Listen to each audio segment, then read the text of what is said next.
hali 4 predstavile su se sve turističke organizacije gradova i regija Srbije.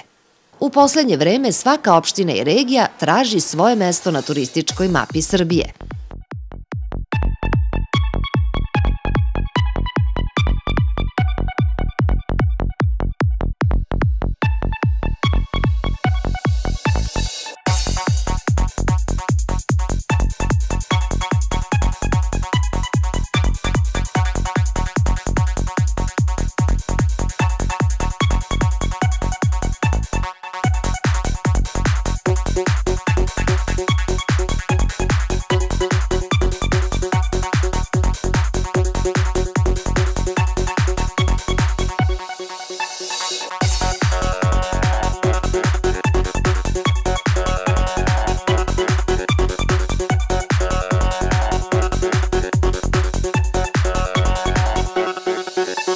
We'll be right back.